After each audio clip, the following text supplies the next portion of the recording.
ማነው? ምንድነው ቲቪ ሆነው? ምንም ችግር ምንድነው? እርሶ የሚፈልጉት ምንድነው? መጣውለት እኮ ምንድነው ያልከኝ?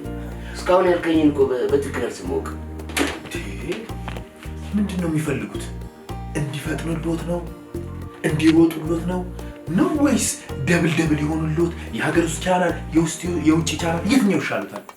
እኔ ልጅ እስካሁን ያልከኝን አልሰማሁም። አይ ማለቴ አሰራራችን እኛ ጋር ለየት ያለ ሲሆን ክፍያውን ደግሞ እንደዛ ይወደዱበታል ብለን ነው። ምን ወሬ ታበዛለህ? ሀገር እንደሚከፍል እከፍላለሁ። መጀመሪያ ስራው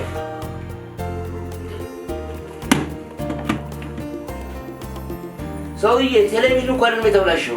ዲሹ ነው አይደለም። እኔ እኮ ከዲሹ ጋር ቲቪው ያለውን ግንኙነት ለማየት ያለው። በልና ላሳይ ዲሹ። እሺ ና ተከተል። ላሳይ ዲሹ ነው።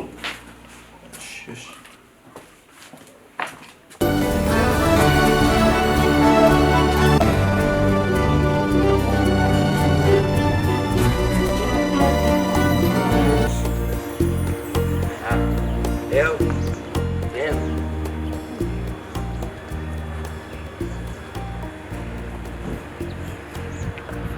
ናይል ሰዓት ወደዚህ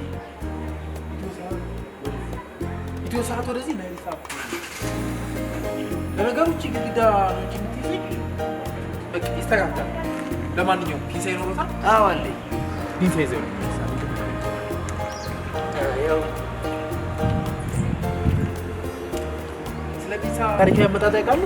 አመጣጥ? አዎ እሱም ደግሞ ታሪካዊ አመጣጥ ነው እንዴ? የሚገርም ታሪክ አለ። እኛ ሰፈር ላይ በጣም ታዋቂ የሆነ አረቄ ቤት አለ። ያ አረቄ ስም ታውቃታለች? ፊል ትባላለች። አንድ ላይ ሆኖ ልክ ሲጠጡ እዛ ብድግ አድርገው ፒን ሲሉ ሰማ። አንሳ ሲል ሰማና ፒንሳ ብሎ ሰየመው። አሳከባት። አሁን ስራውን ስራልኝ።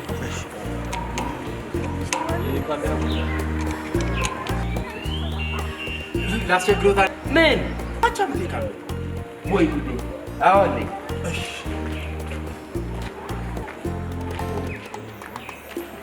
ይኸው ስለ ካቻ ቤቴስ ታሪካዊ አመጣጥ ያውቃሉ? እሱን ታሪካዊ አመጣጥ አለው? አዎ አንድ የኛ ጓደኛ ካሳሁን የሚባል ሰው ነበር። እሺ ቤቲ የምትባል ልጅ ወደድና ሰፈር ውስጥ እንዳለ ቤቲ ብቻ ይችን ቤቲ ያችን ቤቲ ሁሉም ቤቲ። ከዛ በኋላ ቤቲ የካቻ ትባላለች። ካቻ ባሏ ነው እንዴ? የምትባለው ጠፋች። የሚያፈቅራት ሰው ጠፋች። ከዛ ብዙ ቤቴዎች ስለነበሩ የትኛዋ ልጅ ቤቲ ሲባል የካቻ ጠፋች። አንድ ነገር ይኖርብኝ ደግሞ ምን በዶሻ አንተ ጉሽጅ። አዎ አለኝ፣ አመጣለሁ። የአባት ስድብ ለእኛ ምርቃት ነው። እንካ ታዲያ ይሄ ሁሉ ዕቃ ካሉት እሱ አይሰሩትም እንዴ? ፒንሳ ካሉት፣ ካቻ ቤቴ ካሉት፣ መዶሻ ካሉት ለምን እርሱ አይሰሩት? በቃ ጨርሰናል። የመጨረሻ ብቻ መሰላል ይዘው ለምን ግን አይበሉኝ። የተጠየቁትን ማቅረብ እኮ ነው። አይ ለምን እኮ አይባልም። እርሱ የተጠየቁትን ብቻ ማቅረብ ብቻ እኮ ነው። አንተ ጅልጥ ስታይ እንጂ ልመስልሃለሁ እንዴ? ፒንሳ አልከኝ አመጣሁልህ። ካቻ ቤቴ አልከኝ አመጣሁልህ። መድረሻ አልክ አመጣሁልህ። አሁን መሰላል አምጣ የምትለኝ ለምንድን ነው? ዲሹ አጠገብህ ነው ያለው። በቃ እኔ መሰላሉንማ የፈለኩት እርሱ ከሚያጠፉኝ እኔ ራሴን ላጥፋ ብዬ ነው። ደግሞ ስራ ምናምን የለም ቸገረኝ። እኔ ምን ላድርግ? የቸገረሽ ምን ማለት ነው?